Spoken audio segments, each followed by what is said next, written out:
We open with a terrorist attack on a highway east of Jerusalem. 3 Palestinian terrorists opened fire on motorists during rush hour traffic on Highway 1 near Ma'ale Adumim. 1 Israeli was killed and others wounded before the terrorists were neutralized. More from ILTV's Steve Leibowitz. The terrorists took advantage of morning rush hour, opening fire on cars on Highway 1 near Ma'ale Adumim, killing 1 man and wounding several others. Police say 3 Palestinian terrorists carried out the attack near the Az-Zaim checkpoint between Jerusalem and Ma'ale Adumim.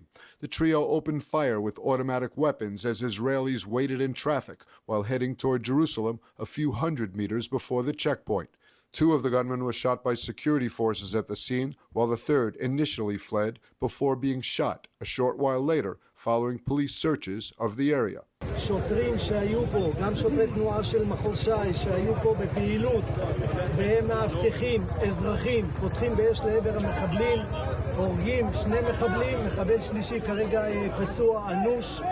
מהאירוע הזה יש לנו אזרח הרוג, מספר פצועים נוספים במצב קשה עד בינוני.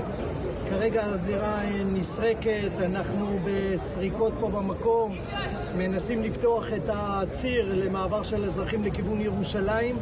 The dead terrorists have been identified as Palestinians, and according to an initial probe, 2 of them are from Bethlehem.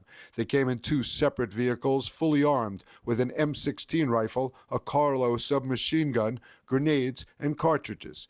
They exited their vehicles and began to shoot toward people sitting inside their cars. The wounded were taken to Hadassah and Shari Tzedek hospitals for treatment. The wounded include 2 women aged 23 and 30, along with a 23-year-old man in critical condition, and 2 men aged 40 in moderate condition. Day 139 of the war in Gaza, and for the first time, reports of an IDF plan to establish a local Palestinian governing body to replace Hamas in Gaza. Meanwhile, it remains unclear if and when the ground offensive will extend into Rafah. More from ILTV's Steve Leibowitz. The IDF is reportedly taking initial steps to find local alternatives to Hamas rule in Gaza. Channel 12 is reporting on a pilot project in the Zaytun neighborhood of Gaza City. According to the report, IDF officials have already met with a group of Palestinian community leaders who will be tasked with governing the area. Prime Minister Netanyahu has said Israel wants local Palestinian community leaders who are not affiliated with either Hamas or the Palestinian Authority to take over the governance of Gaza after the war. Some in the security establishment believe that the PA should be tasked with leading the governmental effort, but the IDF is under direction from Netanyahu's office not to formally draft any plans for post-war governance in Gaza that involve the PA. Hamas-organized battalions have been defeated in northern Gaza, including Gaza City, although clashes between the IDF and remnants of Hamas have been reported in recent days. The potential IDF offensive into Rafah remains on hold for now, but the army continues operating extensively against remaining Hamas assets in nearby Khan Yunis. The army revealed a strategic tunnel that Hamas's leadership used during the war, which has now been destroyed. The army had to pry open powerful blast doors that were designed to prevent or slow IDF advance underground, and terrorists were confronted and killed in direct combat inside the tunnels. Inside the inner strategic tunnel area, the army found extensive sleeping quarters, electric and water infrastructure, bathrooms, and kitchens full of a variety of foods and other items. The demolitions were carried out by the elite anti-tunnel Yalom unit. Since the start of the war, Yalom has destroyed 11 strategic tunnels that constitute key elements of Hamas's vast tunnel network. In a separate incident, the IDF struck and killed a Hamas terrorist who fired mortars at southern Israel. The mortars, fired from the Jabalia area in northern Gaza, landed in open areas, causing no injuries. The IDF Gaza division spotted the launch, called in an airstrike against the operative, and he was eliminated a minute later. A second Paris summit will reportedly convene today, aimed at securing the elusive deal to trade Israeli hostages held captive since October 7th in exchange for an extended pause in Gaza fighting. The Qatari-Egyptian mediated peace had stalled due to Hamas demands for an end to the war. More from ILTV's William Sharon. The high-level meeting in Paris was made possible after Egyptian and Qatari mediators reported some progress at the talks this week in Cairo. Like the first such Paris summit late last month, this one would be attended by Mossad chief David Barnea, Qatari Prime Minister Mohammed Abdul Rahman Al Tahini, Egyptian intelligence chief Abbas Kamal, and CIA chief Bill Burns. Israel stayed out of the Cairo talks, waiting to see flexibility from Hamas, which has been demanding a permanent ceasefire and withdrawal of IDF troops from Gaza. War Cabinet Minister Benny Gantz said that there are early signs of progress on the hostage front. יש ניסיונות בימים אלו לקדם מתווה חדש וסימנים ראשוניים שמעידים על אפשרות להתקדם. אנחנו לא נפסיק לחפש את הדרך ולא נפספס שום הזדמנות להחזיר את הבנות והבנים הבית. אם לא יהיה מתווה חטופים, נפעל גם בזמן הרמדאן. Meanwhile, a spokesman for France's foreign ministry says the medication sent to Gaza as part of the agreement negotiated by Qatar and France last month has been distributed to 45 hostages held by Hamas. Qatar made a similar announcement yesterday. Neither country has yet to offer proof that the medications has actually reached the Israeli captives. The IDF says 134 Israelis are still being held captive by Hamas in Gaza. A number of them are believed to have been killed in captivity, and some were bodies taken to Gaza after being murdered in Israel on October 7th. Experience the power of truth with ILTV News. If you're looking for quality content and captivating visuals, join our news community and become an integral part of our team as we embark on a mission to unveil the real Israel, dismantling the web of lies and misinformation that surround reporting on Israel.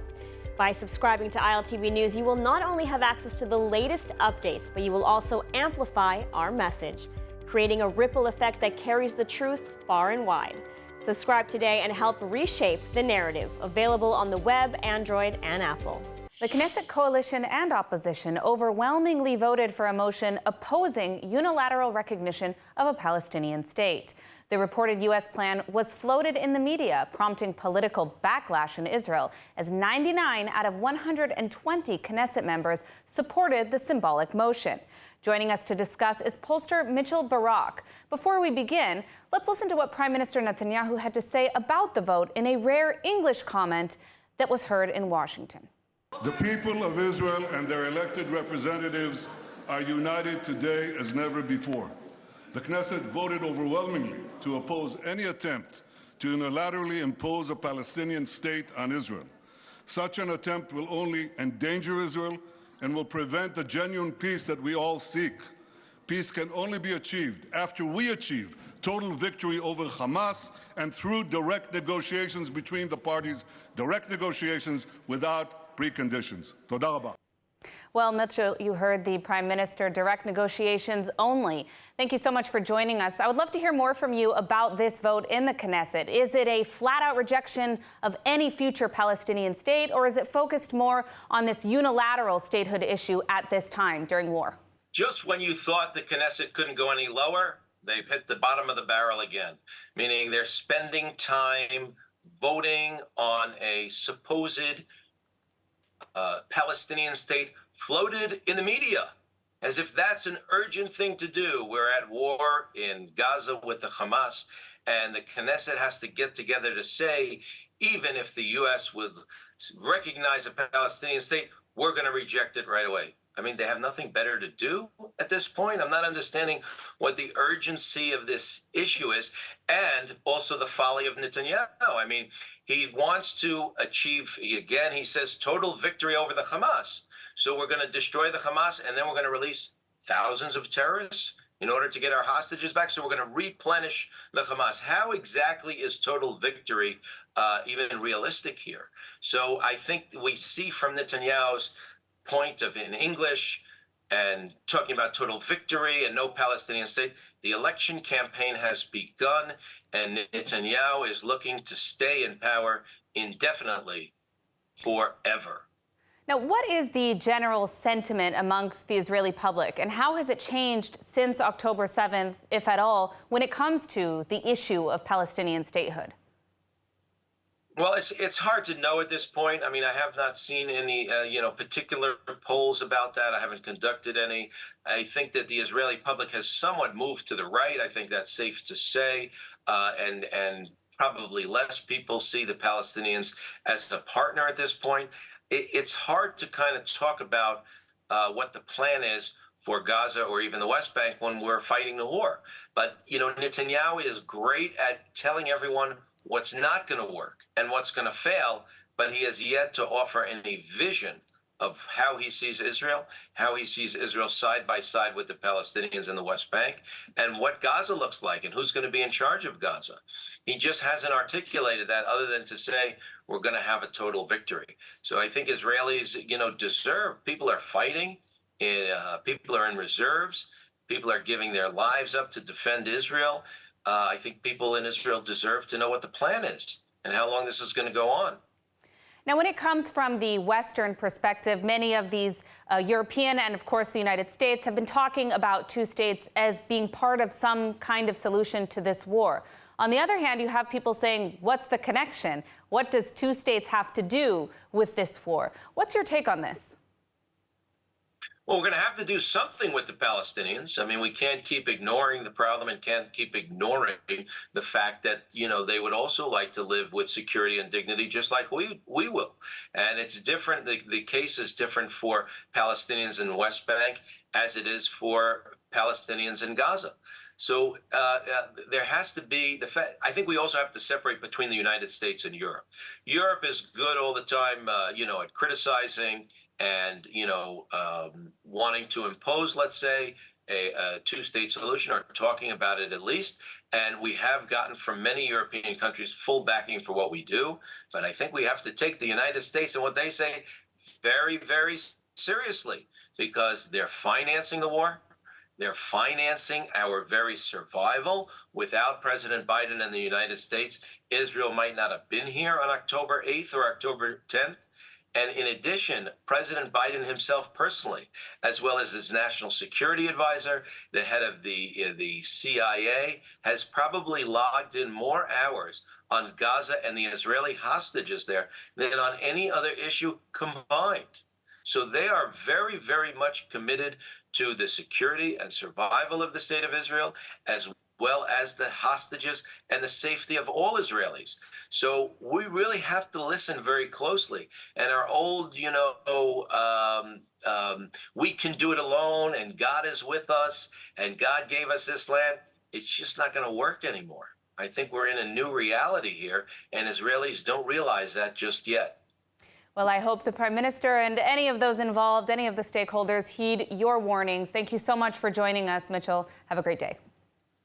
Thank you, Emily. Have a great day.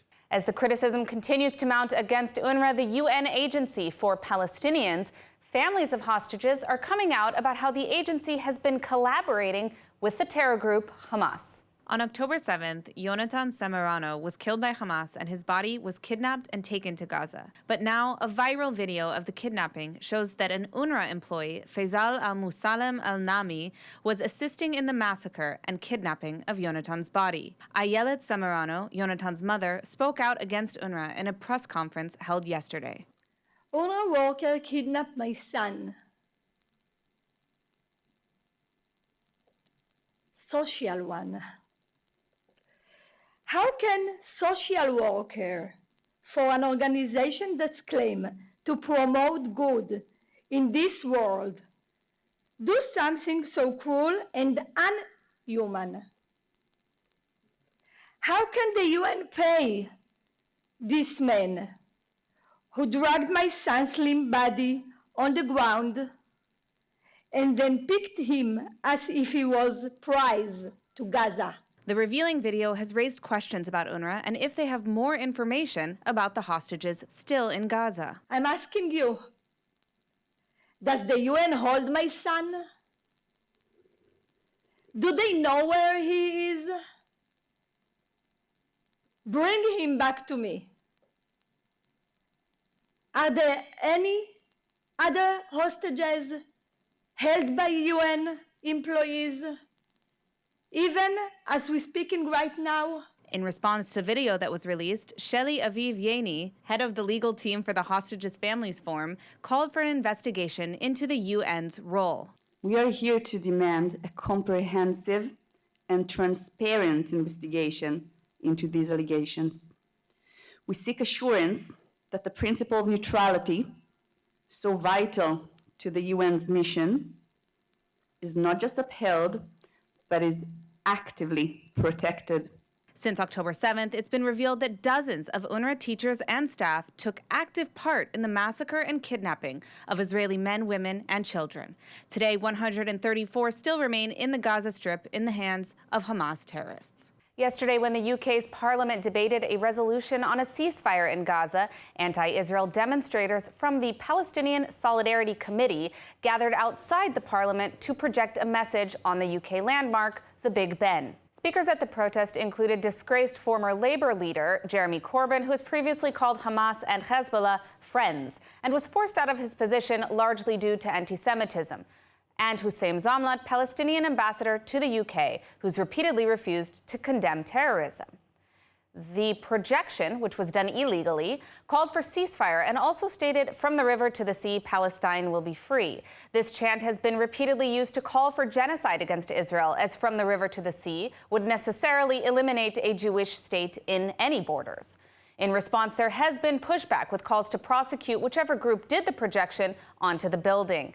MPs even warned the protesters in advance not to disrespect the landmark, which is an important site in the UK.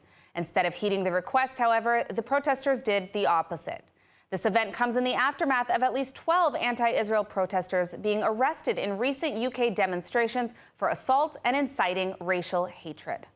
Israel's Aero missile defense intercepted a Houthi missile from Yemen over the Red Sea. Sirens were heard in Eilat and people sheltered, but the IDF said the missile fired from Yemen was shot down over the Red Sea and did not breach Israeli airspace.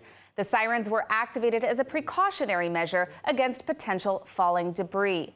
Video footage from Eilat captured the aftermath of the interception. This interception marks the 6th time Israel's Aero system has neutralized a ballistic missile threat from the Houthis since the start of the conflict in the Gaza Strip. On the front lines in the October 7th massacre was the Kitat Konenut, or civil security squads within Israel's southern communities. These are local security squads and first responders that help to protect the communities. In kibbutzim, they were even able to ward off Hamas terrorists on October 7th in several instances. Now, a new initiative to support and better prepare Israel's civil security squads is emerging. Here to speak with us about this project are Nir Alon and Daniel Buchan. Nir, Daniel, thank you so much for joining me today. Thank you. Just to get started, Daniel, can you share more about what the civil security squads do, what their work is, and why they're so important? Sure. Really simply put, these typically, there's different types of civil squads, or Kitat Konenut. The ones that we are dealing with are residents of the communities that they live in, typically. They're people who, in peacetime, are voluntarily protecting their communities, their families, their houses, their livestock. They're usually a small team of people who are ideally armed, also with weapons to defend themselves, but also with protective equipment. And and they stop infiltrations and are basically the security force of their community. Now, Nir, you yourself are actually a survivor of the October 7th massacre. What is this initiative you're leading, and what does it seek to do? Or both of you are leading. Basically, the idea is we want to equip all the civil squads around the country that they can protect themselves. We are trying, since we're not IDF or something like that, we can buy guns and stuff, but we can give them vests, we can give them helmets, we can give them flashlights, whatever we can do to support those people to defend themselves. So this is basically what we're trying to rebuild. Now, there have been several incidents, even on October 7th, that proved that this model that you guys are promoting can actually help save lives. And can you tell me about some of these instances where we saw that a civil security squad that's prepared actually prevented infiltrations or mass attacks, the likes of which we saw on October 7th? Yeah, I can tell you my story. I was born and raised in Kibbutz Ufa, really close to Gaza border, about 1 kilometer from the border. And during October 7th, about 30 people managed to go into the kibbutz and started to shoot at the houses. And my family and I were locked in the shelter. And behind the windows, we heard shootings, we heard rockets. There were 4 people of the Kitat Konenut civil squads in Sufa. One of them got killed because the equipment that he has wasn't good enough. The helmet was from the 17th, the vest itself was very, very old. And after the occasion, one of the things that I realized that if it was now and I would give them equipment as they should have been, maybe it wouldn't happen. And maybe Dochu Bara, my friend who got shot, would be alive now. And that's right now is my main mission, to make sure that it will never happen again and all those people will be able to protect themselves. A very noble goal, first of all. I really appreciate what you guys are doing, and I'm sure that the Israeli public does as well. What's lacking? I mean, what do you guys need to make this a reality? Where does the project stand as it is today? I know you're working to help 140 different communities in North and Southern Israel. Tell me more about what you need. Right now, you want to take that, or you want me to take? Sure. You can give a couple of needs, and then maybe I'll follow up. Okay. First of all, we're raising money because to buy all this equipment, we need a lot of funds. So we're raising money, and anyone that want to help us out, you're more than welcome. We need that help. Second of all, after we raise the money, we need logistics. So we are combining few people to help us with the logistics and make sure we can deliver that to the civil squads. Those are the main things that right now we're lack of that we need more. I'll add to that we've actually been working very, very closely since the beginning with an incredible organization of Christian Zionists, people who I actually had no idea that there was such a community before the war. And these people care deeply about the well-being and the safety of the country, and particularly about our borders and our frontier. And so we've spent a lot of time educating them on the need. I think for us, our time here in the studio and also what we've been trying to do over the last few weeks is really educate the Israeli public a little bit more about this need. And it's not that they don't know about it, they do, but I think that there are so many communities in need right now and so many great projects and initiatives that are taking care of soldiers and post-trauma and evacuees, which is fantastic. And we see ourselves as basically representing the needs of the Kitat Konenut. Amazing. For Israel. Amazing. So if someone wanted to support, where can they go? Do you have a website, or how can they support? Right now we're gonna build a website, and there's gonna be a link to the website to donations that they can donate from wire transfer and credit card. Okay. Yeah, we actually, I'll just add as well that we're all volunteers, every single one of us. We're all a lot of us are from high tech and students and management and leadership, and also individual contributors. And we've been working very quickly with very small resources, and now we're taking things to the next level. And we're going to have a social media presence and a website as well. Wonderful. Well, we will be following that closely. Nir, Daniel, thank you so much for joining us today. Thank you. Well, after a long wait, United Airlines has announced they will resume flights to Israel beginning March 3rd. United, along with many international carriers, had suspended flights to Israel in the aftermath of the October 7th massacre. While other airlines such as Lufthansa and Air France have resumed regular flights, United has delayed. In addition to United Airlines, Etihad Airways announced they will resume flights between Tel Aviv and Abu Dhabi daily starting in May, and KLM Airlines will resume flights April 1st. There has been no update on when budget airline Ryanair will resume flights, but Wizz Air is also set to resume in March. Let's take a look at the weather forecast. Cloudy skies are expected around most of the country tonight, with lows of around 10 degrees Celsius or 50 Fahrenheit. Then tomorrow we will see more cloudy skies set to last throughout the weekend, alongside temperatures sitting at highs of about 13 degrees Celsius or 59 degrees Fahrenheit. That's all for today's news. For more updates from Israel on all your devices, check out our ILTV channels, subscribe to the ILTV newsletter, and don't forget to check out our new and improved website, ILTV.tv, with all the latest news from the heart of the State of Israel. I'm Emily Schrader. Be well, and thank you so much for watching.